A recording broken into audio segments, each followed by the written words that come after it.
Alors, je m'appelle Lucia Marais. J'ai fait un stage ici à la Providence en 1971 dans le cadre de ma formation d'aide familiale. Après, j'ai travaillé de 1990 à 1996 et j'ai quitté en 96 pour faire une autre formation. Après, j'ai eu depuis 96 ma grand-maman, ma grand-maman paternelle qui a fêté ses 100 ans dans la maison. Heu, une tante à mon mari dont je m'occupais. Après j'ai eu ma belle-mère et ma maman et en 2010, j'ai eu mon mari jusqu'en 2021 qui était comme pensionnaire. Alors quand j'ai fait mon stage en 71, c'était l'ancienne maison. Alors c'était les religieuses qui s'en occupaient. Il y avait des personnes, spécialement des dames, qui venaient de la vallée pour donner des coups de main. Mais c'était tout organisé. Et les pensionnaires c'était des personnes à vraiment des situations. Ils avaient des problèmes psychologiques, sociaux.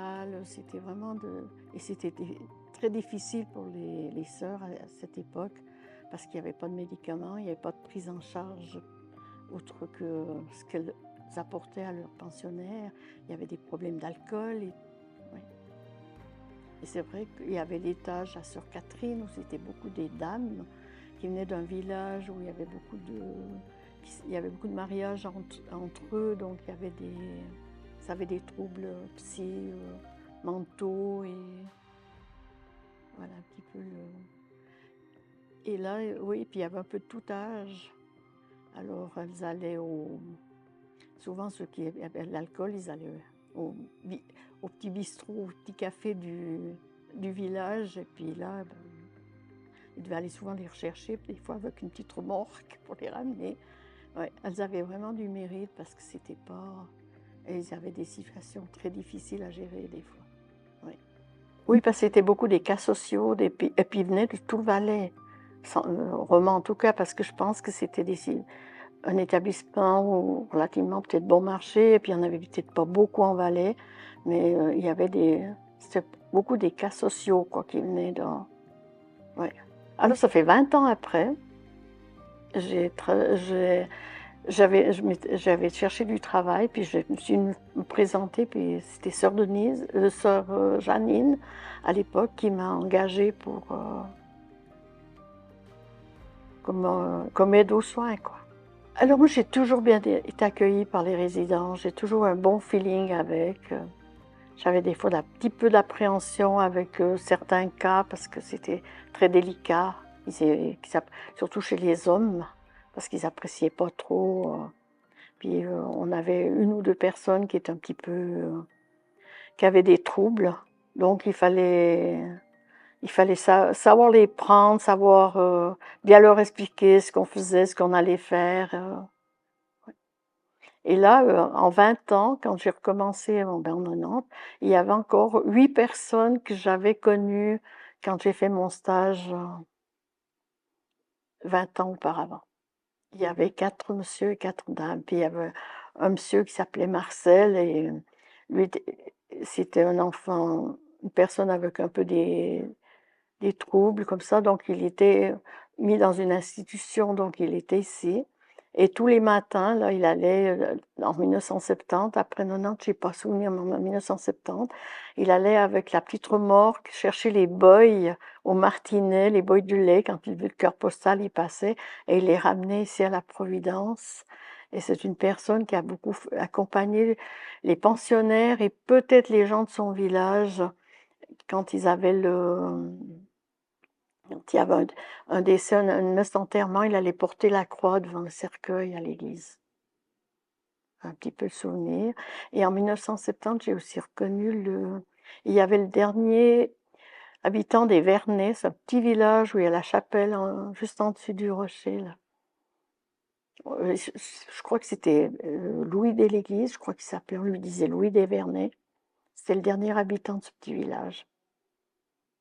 Et c'est vrai que ce qui m'avait frappé en 1971, là, quand j'ai fait mon stage, que les sœurs, des fois, elles étaient démunies, elles en avaient peur.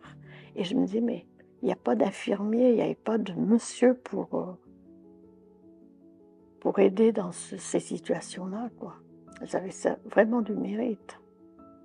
Moi, parce que j'aime le contact et tout et puis, oui, quand je suis partie faire mon école d'aide familiale au départ, c'était parce qu'on avait une ferme et tout et j'avais pas envie d'être dans la continuité de mes parents. Et puis j'ai eu cette opportunité, mais j'aime beaucoup le contact,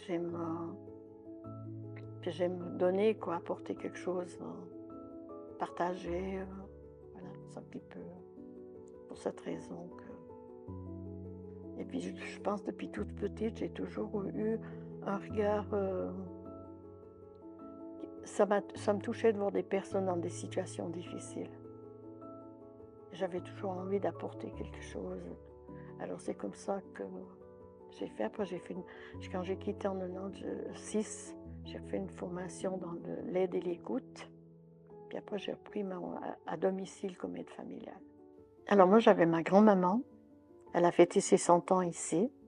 Elle est restée depuis, elle avait 97 ans et elle est décédée à 101 ans. C'est vrai que les dernières années, elle pouvait plus, elle avait de la peine à parler, elle avait de la peine à entendre, elle avait de la peine à voir. Et mais chaque fois qu'on venait, elle devait un jour, elle m'avait fait cette réflexion, elle m'a dit: «Tu sais Lucia, c'est difficile d'avoir toute sa tête et plus la mémoire qui suit». Parce qu'elle me regardait, elle savait qui j'étais, mais elle n'arrivait plus à mettre mon prénom. Et après j'ai eu une tante à Philippe, donc Philippe a été élevé par, Philippe c'est mon mari, a été élevé par une tante, donc elle lui disait toujours: «Le jour où tu pourras plus, il faudra que tu t'occupes de moi». Puis c'est comme ça que quand on l'a placé ici, on venait régulièrement, puis c'est un peu moi qui m'en occupais, quoi, qui gérait un petit peu toutes ces avec l'aide de mon mari, quoi. Puis après j'ai mon mari qui est tombé malade. Entre deux, ben, sa maman était ici. Après j'ai eu ma maman qui a fait un passage, mais très court, du mois de janvier au mois de juin. Elle est décédée en juin. Alors c'est vrai que j'ai eu pas mal de contacts, puis de relations avec le personnel, il faut gérer, voilà. Mais du fait d'avoir travaillé, je connaissais le le système, un petit peu, comment la prise en charge, ce qu'on peut demander au personnel, puis savoir être reconnaissant de ce qu'ils font et tout, voilà. Et puis, le personnel que j'ai connu, le parce que des 10 ans que mon mari est resté, dans la maison. Parce qu'au début, il venait en en s en accueil de jour et en petit séjour de 15 jours, 3 semaines que je mettais pour pouvoir aspirer. Et puis après, il a fait depuis, 2015, 6 ans. 2015, il est décédé au mois de janvier 2021.